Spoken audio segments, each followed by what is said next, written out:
Por la fe Abraham, cuando fue probado, ofreció a Isaac, y el que había recibido las promesas ofrecía su unigénito, pensando que Dios es poderoso para levantar aún de entre los muertos, de donde, en sentido figurado, también le volvió a recibir. A continuación, presentamos la lección número 4. La esperanza del Antiguo Testamento. Tópicos del estudio. La esperanza del Antiguo Testamento no se fundamenta en las ideas griegas sobre la inmortalidad natural del alma, sino en la enseñanza bíblica de la resurrección final de los muertos. Pero, ¿cómo podría volver a la vida un cuerpo humano que ya no existe? ¿Cómo puede recuperar su identidad alguien que ha fallecido quizás hace siglos o hasta milenios? Estas preguntas nos llevan a reflexionar sobre el misterio de la vida. Estamos vivos y disfrutamos de la vida que Dios nos concede todos los días.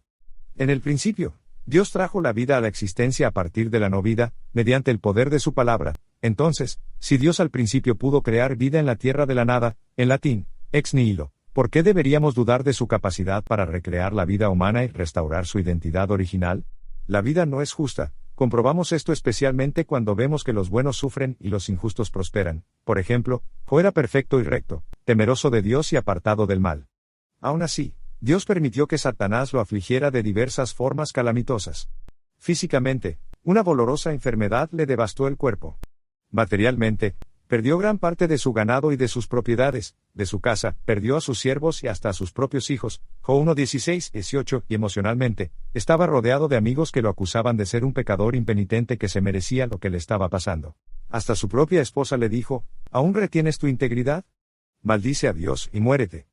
Job no se percató de que se había convertido en el epicentro de una profunda lucha cósmica entre Dios y Satanás. Afligido por esas luchas, Job lamentó estar vivo y deseó no haber nacido nunca. Sin embargo, manifestó abiertamente su fidelidad incondicional a Dios con las palabras: aunque Él me matare, en Él esperaré. Aunque se imaginaba que pronto su vida terminaría, conservó la confianza en que la muerte no tendría la última palabra, y que ese no sería su último destino. Firmemente convencido de ello, declaró que, aunque muriera, algún día se levantaría y él, el mismo Job, vería a Dios en su propia carne. Esta es una vislumbre inconfundible de la resurrección. Job retenía su fe en Dios, conocía a su Redentor, y estaba seguro de que al final triunfará sobre la muerte. Sabía que, aunque su cuerpo se desharía al morir, sería resucitado corporalmente. ¡Qué gloriosa esperanza en medio de semejante tragedia! Rodeado de enfermedad y dolor, de un colapso económico, del reproche social y de una crisis emocional, Job aún podía anhelar el día en que resucitaría y contemplaría a su amado Redentor. Job nos enseña a confiar en Dios en medio de las duras injusticias de la vida.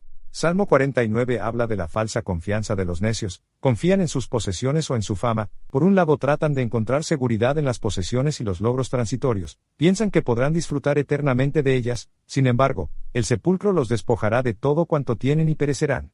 Al no confiar en Dios, nada ni nadie puede redimirles y darles vida después de la muerte. Son semejantes a las bestias sin entendimiento. Los sabios, por su parte, saben que el sepulcro será también su destino, pero, a diferencia de los necios, saben que tienen un Redentor que los rescatará de las garras del sepulcro. Para el salmista, una seguridad de un futuro más allá de la muerte nos hace ver esta vida desde una perspectiva que nos ayuda a vivir sin temor, aun cuando los problemas nos rodeen. No necesitamos ir muy lejos para ver la locura de quienes confían en sus riquezas y sus logros. Sin embargo, el sabio recibirá una recompensa mucho más gloriosa y eterna que la que el necio podría reunir para sí en esta corta vida. En Salmo 49 encontramos una conmovedora expresión de esperanza en la resurrección, en contraste con la falsa seguridad del necio, que confiaba en su riqueza. En Salmo 71, el salmista busca seguridad y esperanza en Dios mientras está rodeado de enemigos y acusadores falsos que dicen que Dios lo ha abandonado. ¿Cómo vivir sin temor en medio de los problemas? Siendo consciente de que Dios me ha sostenido aún desde antes de nacer. Él me enseñó en mi juventud. Dios es ahora mi roca y mi fortaleza. No me desamparará en mi ancianidad. En mi angustia y aún en mi muerte, Dios me dará vida y me levantará del abismo. Independientemente de nuestra edad, o de las circunstancias que nos rodeen, nuestra esperanza no se encuentra en esta vida, sino en la vida venidera. Si Dios nos sostuvo en el pasado, nos sostendrá en el presente, y esto nos conforta. Nos espera una vida eterna con Jesús, después de que Él nos resucite. El libro de Isaías presenta un gran contraste entre la majestad de Dios y nuestra fragilidad humana. Aunque somos como la hierba que se seca y la flor que se marchita, la palabra de Dios permanece para siempre. En el libro de Isaías, La esperanza de la resurrección se amplía significativamente, si bien previamente en la Biblia las alusiones a la resurrección se expresaron más desde perspectivas personales, el profeta Isaías habla de ella como si lo incluyera a él mismo, y también a la comunidad de creyentes del pacto. Isaías 26 contrasta los distintos destinos de los impíos y los justos. Por un lado, los malvados seguirán muertos, y no volverán a vivir jamás, al menos después de la segunda muerte, serán completamente destruidos y toda su memoria perecerá para siempre. Este pasaje subraya la enseñanza de que no hay almas ni espíritus sobrevivientes que continúen vivos después de la muerte, hablando de la destrucción final de los impíos, que tendrá lugar posteriormente. Dios declaró en otra parte que se quemarán por completo, y no quedará ni raíz ni rama de ellos. Malaquías 4:1. Por otro lado, los justos muertos resucitarán de la muerte para recibir su bendita recompensa. Isaías 25 resalta que Jehová el Señor destruirá a la muerte para siempre, y enjugará toda lágrima de todos los rostros. Imagínate si no tuviéramos ninguna esperanza, ninguna seguridad, ninguna razón para pensar que nuestra muerte no es más que el fin de todo para nosotros. Y, peor aún, que todos nuestros amados desaparecerán, y pronto será como si nunca hubiéramos existido, como si nuestra vida nunca hubiese significado absolutamente nada. ¿Cómo contrasta este destino con la esperanza que tenemos? El Nuevo Testamento habla mucho de la resurrección de los muertos, y, como ya vimos, la idea de la resurrección también aparece en el Antiguo Testamento. Esta gente, en tiempos del Antiguo Testamento, ya tenía la misma esperanza de la resurrección final que nosotros tenemos. Marta, que vivió en la época de Jesús, ya tenía esta esperanza. Sin duda, en ese entonces los judíos tenían cierto conocimiento de la resurrección de los últimos días, aunque no todos creían en esto.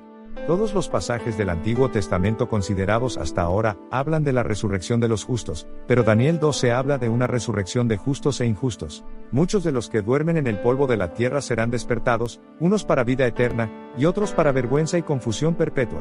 Según Daniel 12:2, muchos serán despertados, ¿por qué no todos? En la segunda venida de Jesús, todos los justos resucitarán para recibir la inmortalidad. Sin embargo, los injustos vivos morirán. Nada se dice de la resurrección de los injustos hasta después del milenio. De esta forma, los muchos incluye a todos los justos, y a un pequeño grupo de injustos. ¿Cuál es este grupo? Según Apocalipsis 1:7, son los que le traspasaron. Los que se mofaron y se rieron de la agonía del Cristo moribundo, y los oponentes más violentos de su verdad y su pueblo, son resucitados para contemplarlo en su gloria, y ver el honor conferido a los fieles y obedientes. La muerte es deprimente, fría y antinatural. Roba certeza y significado a la vida y rompe abruptamente las relaciones. Morir no tiene sentido.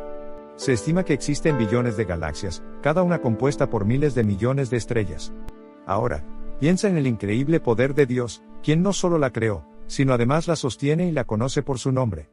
En alguna medida esto revela el poder asombroso que tiene Dios, donde algo como la resurrección no estaría más allá de su poder.